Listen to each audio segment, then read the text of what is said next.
Assalamualaikum dan salam sejahtera. Bersama saya Nur Alwani Zafira Khairul dalam 15 minit MMTV edisi 15 Ogos 2023. Kita mulakan dengan berita utama. UMNO akan mengadakan proses pasca nilai bagi mengenal pasti kelemahan dan punca sebenar kekalahan majoriti kerusi yang ditangini parti itu pada pilihan raya negeri di 6 negeri Sabtu lepas. Menurut Naib Presiden UMNO Datuk Seri Mohamed Khalid Nordin, desakan agar Datuk Seri Ahmad Zahid Hamidi meletak jawatan Presiden UMNO juga dilihat sebagai jalan pintas yang mengeruhkan lagi prestasi buruk parti itu pada PRN lalu. Jelasnya, terdapat banyak faktor lain yang menyumbang kepada kekalahan, namun masih terlalu awal untuk menyatakan punca sebenar. Sementara itu, Ahli Majlis Kerja Tertinggi UMNO Datuk Nur Jazlan Mohamad turut bersenada dan melihat semua pihak perlu bersama memikul bebanan ini. Tambahnya, penolakan rakyat terhadap parti itu bukan kerana faktor seorang pemimpin sahaja, tetapi atas jenama UMNO itu sendiri. Jelas Nur Jazlan yang juga Ketua UMNO bahagian Pulai ketika ini juga UMNO perlu melakukan perubahan untuk mengembalikan sokongan rakyat terutamanya orang Melayu. Mahkamah Tinggi Kuala Lumpur melepaskan dan membebaskan Presiden Parti Peribumi Bersatu Malaysia Tan Sri Muhyiddin Yassin untuk membatalkan 4 pertuduhan salah guna kuasa bagi suapan berjumlah RM232.5 juta bagi parti itu. Hakim Datuk Muhammad Jamil Hussein membuat keputusan berkenaan selepas membenarkan permohonan Muhyiddin untuk membatalkan kesemua pertuduhan berkenaan. Sebelum ini, berdasarkan afidavit sokongan yang difailkan bersama notis usul, Muhyiddin atau nama sebenarnya Mahyadin Mat Yassin 76 tahun mendakwa 4 pertuduhan menggunakan kedudukan yang didakwa ke atasnya adalah cacat dan tidak sah di sisi undang-undang kerana bercanggah Seksyen 152 Kanun Acara Jenayah. Pihak pendakwaan selaku responden menegaskan pertuduhan rasuah RM232.5 juta dihadapi Muhyiddin tidak bersifat diskriminasi berkaitan keperluan undang-undang mengikut Seksyen 152, 153 dan 154 Kanun Tata Cara Jenayah sudah dipatuhi. Sementara itu, Jabatan Peguam Negara hari ini memfailkan rayuan terhadap pembebasan Muhyiddin daripada 4 pertuduhan berkaitan program Jana Ekonomi Pemerkasaan Kontraktor Bumi Putra Berwibawa. Peguam Negara Tan Sri Idris Harun dalam satu kenyataan berkata, pihaknya memfailkan rayuan terhadap keseluruhan keputusan Hakim Mahkamah Tinggi Datuk Muhammad Jamil Hussein yang membatalkan keempat-empat pertuduhan yang dihadapi oleh Muhyiddin. Kita ke berita seterusnya. Pengurusi Jawatan Kuasa Pembangunan Islam Dakwah Penerangan dan Hubungan Serantau Datuk Muhammad Nasruddin selesai mengangkat sumpah sebagai Menteri Besar Kelantan yang ke-9 di hadapan Sultan Kelantan Sultan Muhammad V di Istana Negeri Kubang Keren hari ini. Manakala Datuk Dr. Muhammad Fazil Hassan yang sebelum ini menggalas tanggungjawab pengurusi Jawatan Kuasa Pembangunan Insan Pendidikan Pengajian Tinggi Sains dan Teknologi Negeri dilantik sebagai Timbalan Menteri Besar. Sementara itu, Ahli Dewan Undangan Negeri Rurendang Datuk Seri Dr. Ahmad Samsuri Mokhtar mengangkat sumpah sebagai Menteri Besar Terengganu bagi penggal kedua di Istana Syariah di Cendering pada pukul 3.18 petang tadi. Naib Presiden PAS itu melafazkan sumpah memegang jawatan tersebut di hadapan Sultan Terengganu Sultan Nizam Zainal Abidin. Dalam pada itu, Menteri Besar Sementara Selangor Datuk Seri Amiruddin Syahri hari ini memaklumkan Sultan Selangor Sultan Sharafuddin Idris Shah sudah selamat pulang ke tanah air selepas menjalani prosedur perubatan di luar negara. Bagaimanapun, hantaran di Facebook rasminya itu tidak menyebut apa-apa maklumat mengenai tarikh Majlis Angkat Sumpah Menteri Besar Selangor. Bagaimanapun, dipercayai istiadat itu akan diadakan dalam waktu terdekat.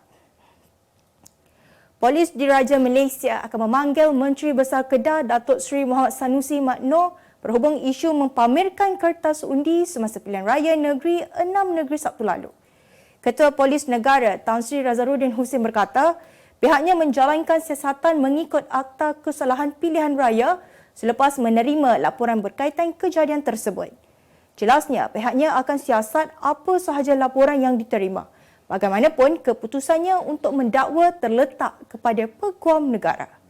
Terdahulu tular gambar Muhammad Sanusi dengan kertas undi yang memaparkan pilihan beliau sebelum memasukkannya ke dalam kotak undi. Mengikut akta berkaitan perbuatan itu kesalahan mengikut perkara kurungan 39, tiada pemilih yang telah mengundi dalam mana-mana pilihan raya boleh dalam mana-mana prosiding yang mempersoalkan pilihan raya itu dikehendaki menyatakan siapa yang telah diundinya. Menurut akta tersebut, kesalahan itu boleh dihukum penjara sehingga setahun, denda sehingga RM3,000 atau kedua-duanya sekali. Utusan Malaysia dan Cosmo melancarkan satu lagi produk terbaru. Apa yang ada dalam Iklanega? Ia adalah platform yang tepat dan efektif untuk mengiklan antaranya pelbagai jenis notis, cartan kosong, hartanah, tender, kenderaan, mencari wali atau waris dan pelbagai lagi. Apa yang anda cari? Semuanya ada di sini. 2 dalam 1. Layari iklaneka.utusan.com.my. Kembali lagi.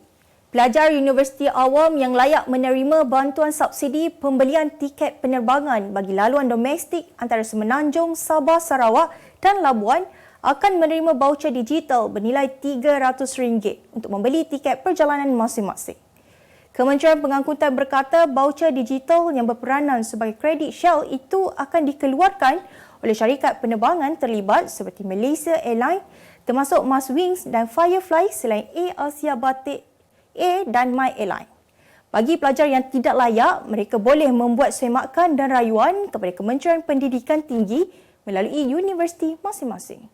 Tarikh akhir penebusan baucer untuk pembelian tiket penerbangan adalah pada 31 Disember 2023. Namun pembelian tiket penerbangan untuk perjalanan selepas tarikh akhir penebusan baucer adalah dibenarkan. Sementara itu, bantuan ini merupakan antara inisiatif Kerajaan Perpaduan untuk mengeratkan hubungan antara Malaysia dengan Sabah, Sarawak serta Labuan selain menangani isu kos sara hidup selaras aspirasi Malaysia Madani. 2 lelaki maut apabila kereta jenis Mercedes-Benz yang dinaiki mereka bertembung dengan sebuah lori 5 tan di Jalan Song Bankeng, Taman Sri Rambai, Bukit Mertajam awal pagi tadi. Mangsa dikenali sebagai Lim Jeng Yi, 33 tahun dan Ong Zung Ziang, 26 tahun, manakala yang cedera dikenali sebagai Lim Chung Hung. Bagaimanapun, pemandu lori terbabit pula dilaporkan selamat. Jurucakap Jabatan Bomba dan Penyelamat Negeri berkata, pihaknya menerima panggilan mengenai kejadian itu kira-kira pukul 3.07 pagi sebelum bergegas ke lokasi dengan kekuatan anggota daripada Balai Bomba dan Penyelamat Bandar Perak. Ujarnya, kerja-kerja menyelamat mangsa dilakukan dengan menggunakan peralatan khas dan mangsa yang terlibat telah berjaya dikeluarkan pada pukul 4.10 pagi. Difahamkan ketika kejadian jalan agak licin akibat hujan dan punca sebenar kemalangan masih belum dapat dikenal pasti setakat ini. Beralih ke berita luar negara. 9 maut manakala puluhan yang lain dikuatiri terperangkap selepas sebuah kuil Hindu purba di Shimla, ibu negeri Himachal Pradesh, India, musnah akibat tanah runtuh semalam. Ratusan jalan ditutup dan sebahagian landasan kereta api Kalka-Shimla dihanyutkan air susulan hujan lebat yang melanda negeri utara India itu. Ketua Menteri Sukhvinder Singh Suku yang melawat lokasi kejadian berkata, sekurang-kurangnya 20 hingga 25 orang terperangkap di bawah runtuhan kuil tersebut. Berkongsi di media sosialnya, kejadian banjir kilat yang berlaku di bahagian lain di negeri itu turut mengorbankan 14 nyawa. Menyifatkan perkara itu sebagai membimbangkan, beliau merayu kepada orang ramai agar berjaga-jaga dan tidak menghampiri kawasan sungai.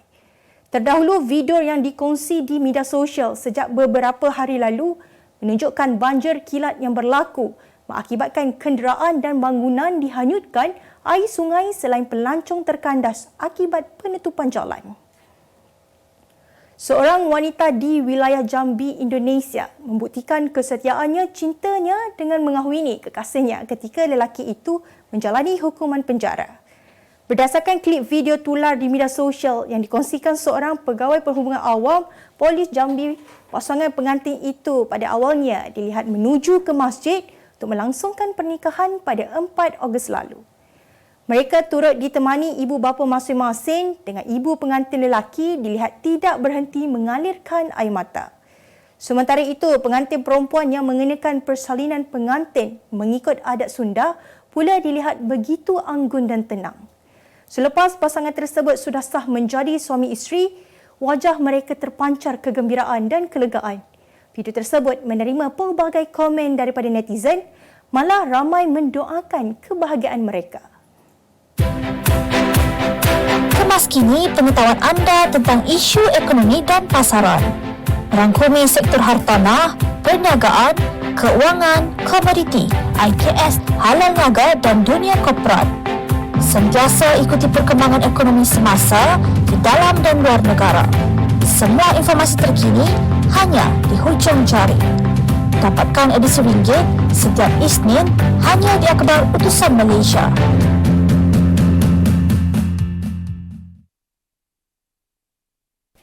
Kita teruskan ke berita ekonomi. Keluaran dalam negara kasar bagi suku kedua dijangka berkembang pada paras 4.6% didorong oleh permintaan domestik, terutamanya perbelanjaan isi rumah dan pelaburan swasta.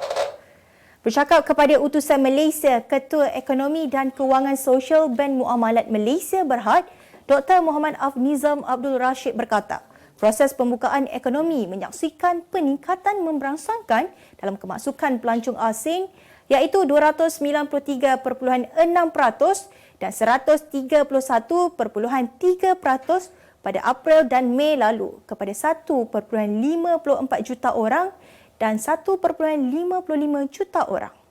Tambahnya, perkembangan positif itu sudah pasti akan memberi kesan limpahan kepada sektor-sektor yang lain seperti makanan dan minuman, perhotelan, restoran dan pelbagai lagi. Namun, isu seperti kenaikan kos sara hidup serta prospek ekonomi global yang tidak menentu dijangka akan memberi kesan kepada sentimen perniagaan dan pengguna. Oleh itu, katanya momentum pertumbuhan ekonomi pada suku kedua ini dijangka perlahan jika dibandingkan dengan suku pertama yang mencatatkan pertumbuhan KDNK sebanyak 5.6%. Jumlah jawatan pada suku kedua 2023 meningkat sebanyak 2.4% kepada 8.83 juta jawatan. Ketua Perangkawan Datuk Seri Dr. Muhammad Uzair Mahidin berkata, trajektori positif pasaran buruh di Malaysia berterusan sehingga suku tahun kedua 2023 menunjukkan permintaan buruh yang lebih baik. Ujarnya, dengan peningkatan sebanyak 208,100 jawatan dalam sektor ekonomi, bilangan jawatan telah mencapai 8.83 juta, melebihi bilangan pada tahun sebelumnya iaitu 8.62 juta dalam tempoh yang sama. Melihat kepada senario jawatan diisi pada suku kedua 2023, Muhammad Uzair berkata, semua sektor ekonomi menunjukkan pertumbuhan positif tahun ke tahun. Katanya, sektor perlombongan dan pengkuarian menjadi penyumbang utama dengan kadar pertumbuhan tertinggi sebanyak 3.6%, diikuti pembuatan 3.1% dan pertanian 3%. Jelas beliau, bilangan kekosongan jawatan dalam sektor ekonomi pada suku tahun ini adalah sebanyak 189,600, menunjukkan tren penurunan dengan pengurangan sebanyak 1,700 berbanding 191,300 pada tempoh sama 2022. Kita ke berita sukan. Persekutuan Kebangsaan Berbasikan Malaysia tidak panik dengan prestasi jaguh trek Dr. Azizul Hasni Awang pada Kejohanan Dunia 2023 di Glasgow, Scotland baru-baru ini. Sebaliknya, Presiden PKBM Dato' Abu Samad Abdul Wahab percaya jaguh tersebut mampu kembali bangkit dan menebus kekecewaannya pada Tamasya Sukan Asia Hangzhou 2022 di China bulan hadapan.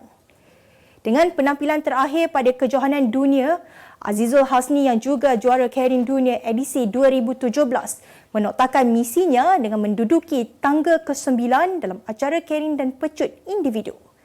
Dalam pada itu, beliau masih menjadi sandaran kontijen Malaysia apabila sekali lagi diletakkan sebagai antara prospek dalam menyumbang emas sulung pada Sukan Olimpik Paris 2024. Projek pembangunan semula Kompleks Sukan Shah Alam yang menempatkan Stadium Shah Alam baharu dijangka bermula hujung tahun ini. Penganalisis RHB Research Ada Mohamed Rahim memberitahu kerja pembangunan dianggarkan bernilai di antara 700 juta ringgit hingga 1 bilion ringgit itu mungkin dilaksanakan melalui pertukaran tanah dengan kerajaan negeri Selangor. Sebelum ini tersebar satu tangkap layar di media sosial yang mendedahkan kos pembinaan Stadium Shah Alam mencecah hingga 3.28 bilion ringgit.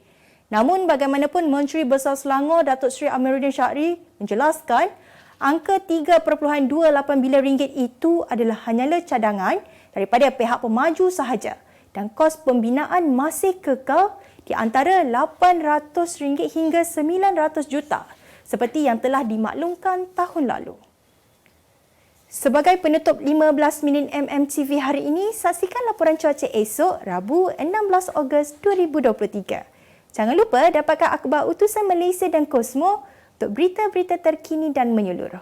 Sekian sahaja daripada saya, Nur Alwani Zafira Khairul. Assalamualaikum dan jumpa lagi.